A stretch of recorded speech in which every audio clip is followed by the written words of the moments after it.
Father, in Jesus' name, we come before your presence today, giving you glory and giving you honor. Thank you, Lord, for keeping us through the week, for blessing us to be here. Father, I thank you that as your word goes forth, that you will touch the hearts and minds of your people. Help us to receive what you have for us. Let your word fall on good ground in our hearts, that it will be effective in our lives. And I thank you that as your word goes forth, it will not return void, but it will accomplish that to which you have sent it this day. In Jesus' precious name, amen. Amen. The connection to restoration. We have been restored or redeemed, and now we are connected to the Spirit of God to live the abundant life that Jesus died to give us. You see, I don't think that we understand what we've been given. I really don't. Okay. And as I said earlier, it bears repeating over and over and over again. And sometimes the Holy Spirit has to interrupt our normalcy. Okay. That's right. Sometimes he comes in and he says, you know what? Okay. There's no rigid routine. That's right. That's right. Be led by my spirit. Right. Yeah. So if I'm led to start over again, that's what I'm going to do. I'm going to start over That's again. right. That's right. Amen. 1 Corinthians chapter 2 verse 12 says, we have not received the spirit of the world, but the Spirit who is from God, that we may understand what God has freely given to us. We need to understand what God has freely given to us, because a lot of times we don't. And because we've been through so many different denominational, traditional circles, we have so much that we have to unlearn. Amen. Yeah. So when the truth is presented, we need to hear it more than one time. Amen. That's right. As born-again believers, we have been restored to our true identity in spirit first. This is the new you and the Holy Spirit, and as a team, we work together with Him. And guess what? He's waiting to help you develop all of the potential that the Father has put on the inside of you. He's waiting. Understanding who He is and how He works is very important for your spiritual growth. It's very important. When Jesus was resurrected, He was raised by the power of the Holy Spirit. Romans chapter 8, verse 11. Let's look at that for scripture. But the Spirit of Him that raised up Jesus from the dead dwell in you, that He that raised up Christ from the dead shall also quicken your mortal bodies by His Spirit that dwelleth in you. We need to understand what dwells in us. Right. Right. Because when we have a clear understanding of who dwells in us, then we can respect His voice. Right. We can respect His power. We can respect His authority. Right. The Holy Spirit was now in the position to return to humanity and rescue the lives that had been in rebellion, confusion, and despair under the kingdom of darkness. And this is where we came from, the kingdom of darkness. We didn't even know we were in darkness. But the Holy Spirit came and took the blindfolders off of us, our spiritual eyes, so that we could see that we needed a Savior, that we needed help, that we were in darkness. We knew that we weren't 100% because in our hearts, in our spirits, we kept getting this, there's got to be more. There's got to be more. Many people misunderstand the nature and role of the Holy Spirit. And so to bring clarity to who He is, let's begin with who He's not. The Holy Spirit is not an it. Some people refer to Him as a non-personal object. Right. saying things like, do you feel it? Do you have it? Did you get it? Right. We will learn today that the Holy Spirit is a person with a personality. The Holy Spirit is not a cloud or a mist. Some people think of the Holy Spirit as just some kind of cloud or smoke or mist that comes into a place and everybody falls down or jumps over chairs. Okay. This is not who the Holy Spirit is. Now let me say that the power of God and the Holy Spirit, when He comes into a presence, you will feel it. However, when you feel His presence, it comes with peace, it comes with joy, it comes with clarity, and it comes decently and in order. Right. That's God. So you will have all of your mental faculties at work. No one comes in and takes over your body. That's right. That's not the Holy Spirit. As I said earlier, that may be a spirit, but it may not be holy. Okay. So we want the Holy Spirit. So when things are done decently in order, that's God. When you can hear and you can understand with clarity, that's God. That's right. That's right. That's right. Jesus never referred to the Holy Spirit as a cloud or a mist or a cosmic mind or a force that had to be reckoned with. Not Jesus. Let's take a look at John chapter 16, and we'll start at verse 13. Howbeit, this is Jesus talking, when He, the Spirit of truth, is come, He will guide you into all truth, for He shall not speak of Himself, but whatsoever He shall hear, that shall He speak, and He will show you things to come. How many times did Jesus say He? Right. Wow. Jesus knew who the Holy Spirit was. He wanted us to know that the Holy Spirit is a person with a personality, Right. with the same characteristics as God the Father. In the Amplified it reads, but when He, the Spirit of truth, comes, He will guide you into all truth, full and complete truth, for He will not speak on His own initiative, but He will speak whatever He hears from the Father, the message regarding the Son, and He will disclose to you what is to come in the future. He will glorify and honor me because He, the Holy Spirit, will take from what is mine and will disclose it to you. Jesus could have said, when the Holy Spirit comes, and left it at that. But Jesus kept repeating the word He. Why? Because He wanted to know He wanted us to know who the Holy Spirit truly is. Jesus wanted to make sure we knew exactly who the Holy Spirit is. So who is the Holy Spirit? Well, the Holy Spirit is God extended. The Holy Spirit is God extended. Right. The most important thing we must know about the nature of the Holy Spirit is that He is God. The Holy Spirit is another extension of God the Father.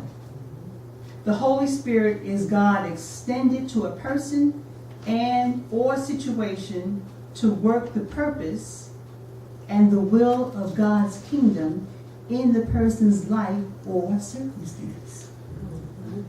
Just as Jesus is one with God the Father, so is the Holy Spirit. Jesus is fully God, even though He is also fully human.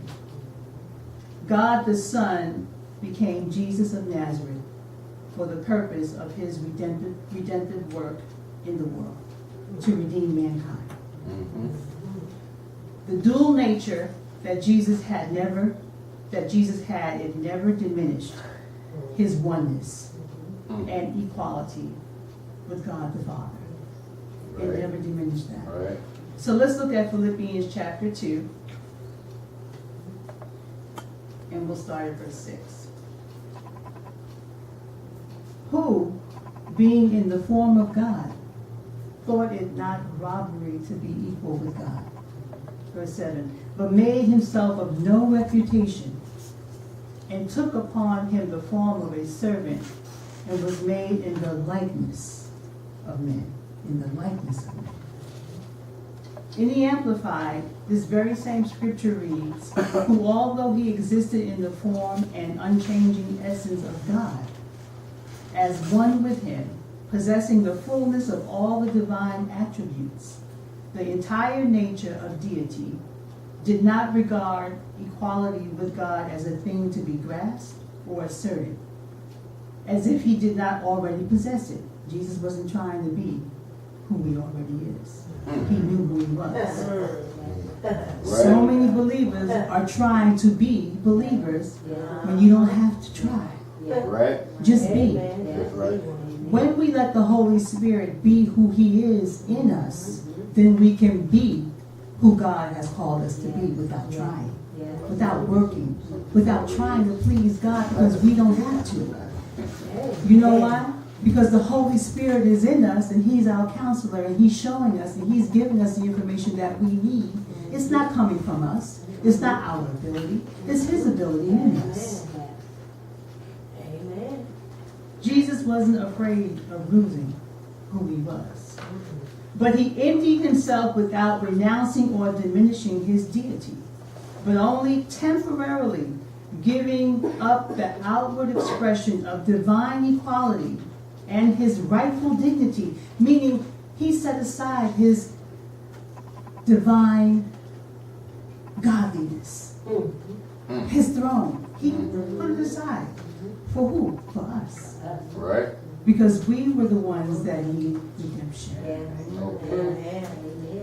By assuming the form of a bondservant and being made in the likeness of men, he became completely human, but without sin, being fully God and fully man.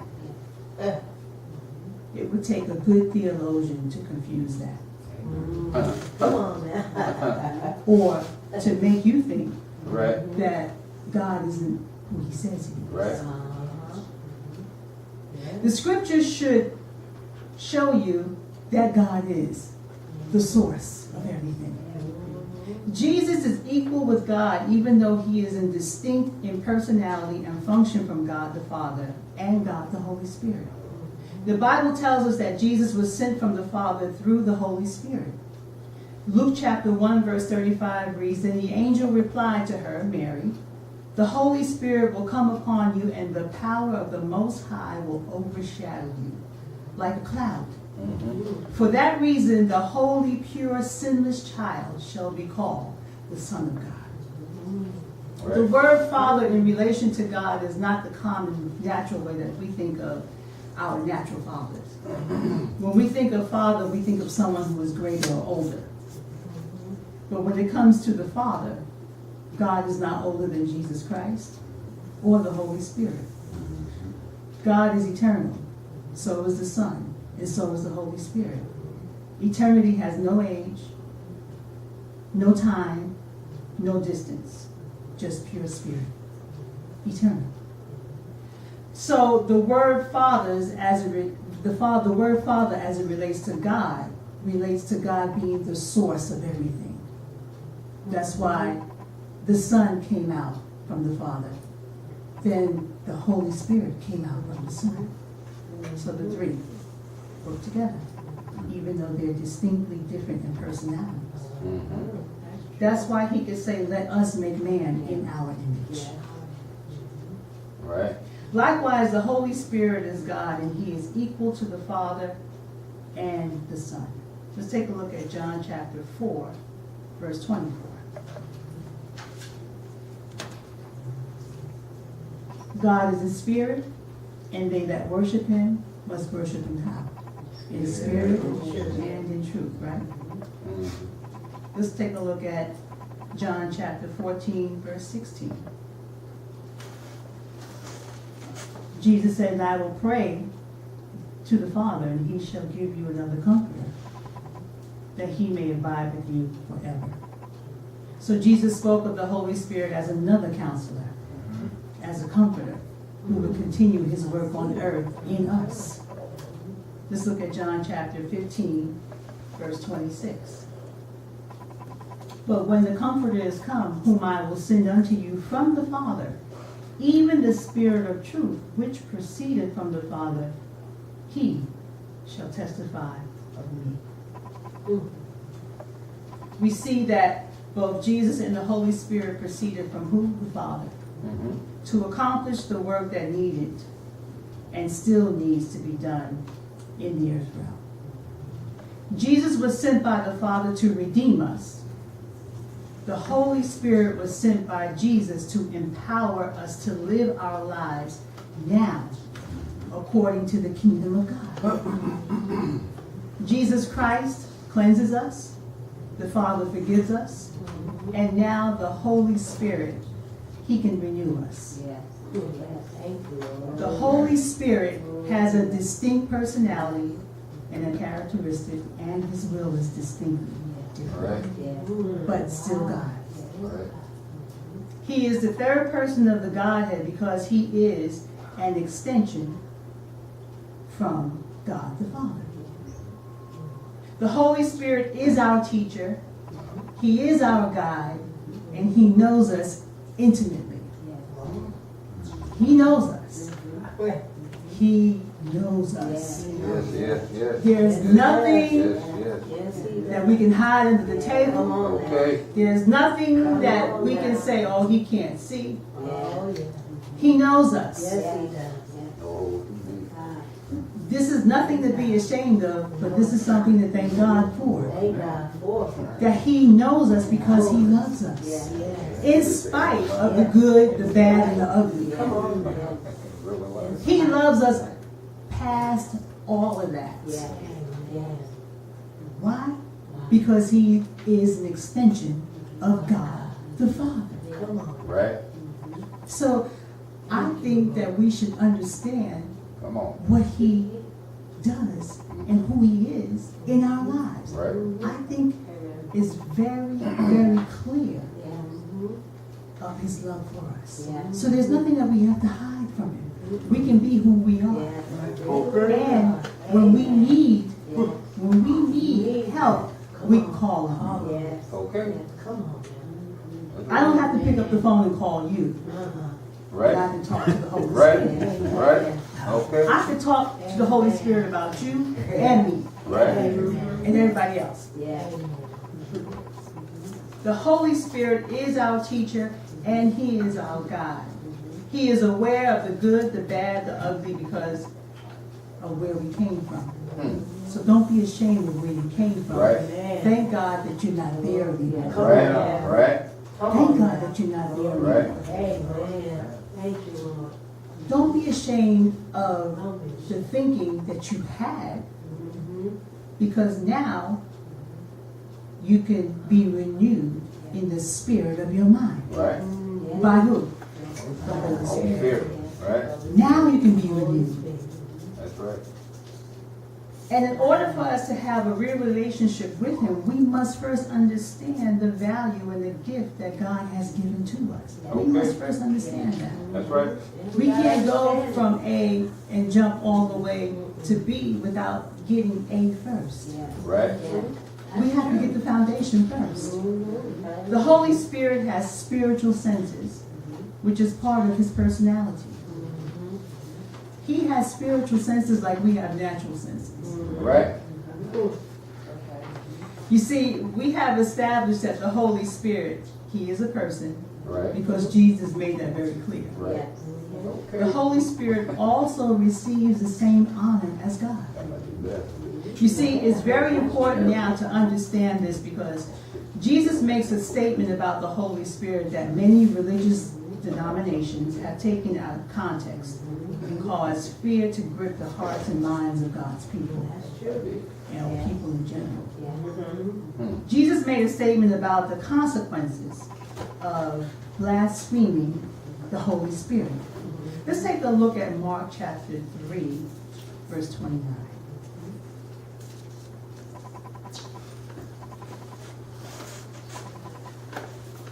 And it reads, "But he that shall blaspheme against the Holy Ghost have never forgiveness, but is in danger of eternal damnation. What does that mean? I've heard this scripture taken out of context so many times that it scared me because I wasn't sure what that meant. Well, let's bring clarity. Jesus made that statement because, first of all, number one, the Holy Spirit is the only one that can convict a person of their need to be cleansed from sin by the work of Christ. The Holy Spirit is the only one that can do that. Right. Number two, the Holy Spirit enables us to be spiritually reborn and brings us into the heavenly kingdom. The Holy Spirit does that. Right. Therefore, if someone totally hardens their heart against him to the spirit of his work, he won't be drawn to forgiveness. How can he? Right. How can he? He can't be born again Okay. because he's hardened his heart. Okay. He can't be drawn to forgiveness through Christ, and he won't be able to receive the regenerating work of the Spirit in his life. Do we see that? Jesus Christ cleanses us. Okay. The Father forgives us. And then the Holy Spirit renews us. So if you harden your heart to this, then there's no hope. Okay. That's why Jesus said that. Because he wants you to understand how important it is to receive the Holy Spirit. Right. Because to receive the Holy Spirit is receiving the whole kingdom. Right. Everything. The whole package. Right. So don't harden your heart. That's all. That's not to scare you. Right. But that is to help you make a wise decision. Right. Right. As to where you're going to spend where. Eternity. Eternity is forever. That's a long time. That's a long time. So Jesus gives us the opportunity to say yes to the Holy Spirit. Okay. When our eyes are open to say, you know what, I need help. I need to be saved. Let me not walk out of this building or out of my room or wherever I receive this message. Let me not turn away and say, I don't need God. Right. That's crazy. Okay.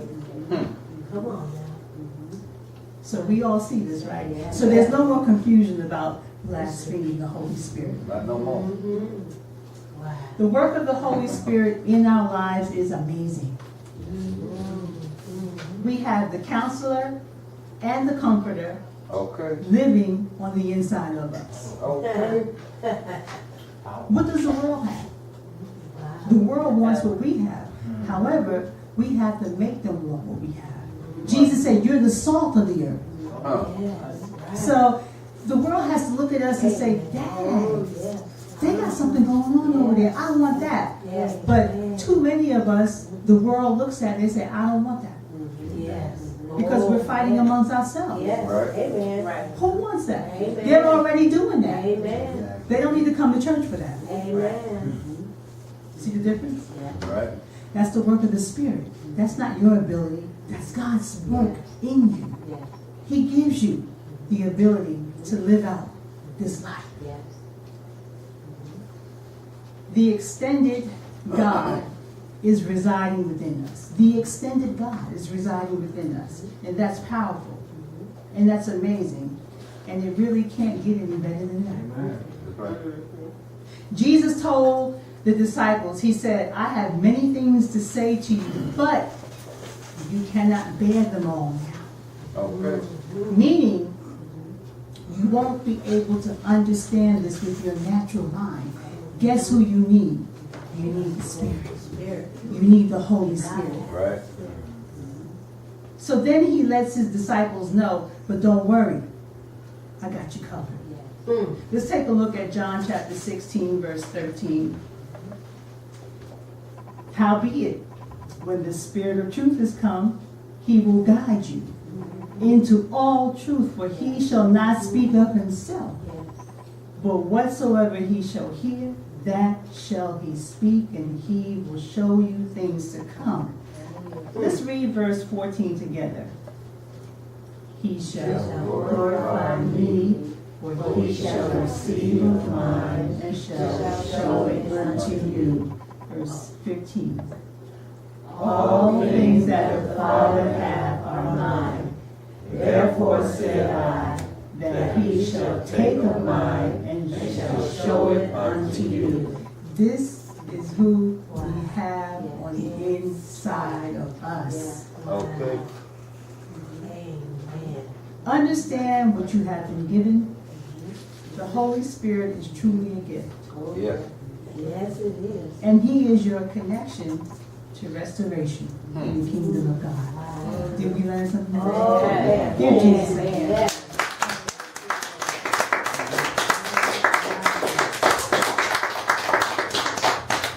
If you would like to receive all that Jesus has done for you and make him your Lord and Savior, please pray this prayer. Lord Jesus, Lord Jesus, thank you for loving me. thank you for loving me And dying for me on the cross. and dying for me on the Your cross. precious blood washes me clean Your precious blood washes me of clean every sin. of every sin. You are my Lord. You are my Lord, my Savior, my Savior, and my God. and my God. Now and forever. Now and forever. I believe that you rose from the dead. I believe that you rose from the dead, And that you are alive in me today. and you are alive in me today. God, you are my Father. God, you are my Father, And I am your child. I am your child. Because of Jesus Christ. Because of Jesus Christ. Thank you for filling my heart Thank you for filling my heart with your peace with your peace and your joy. and your joy. In Jesus'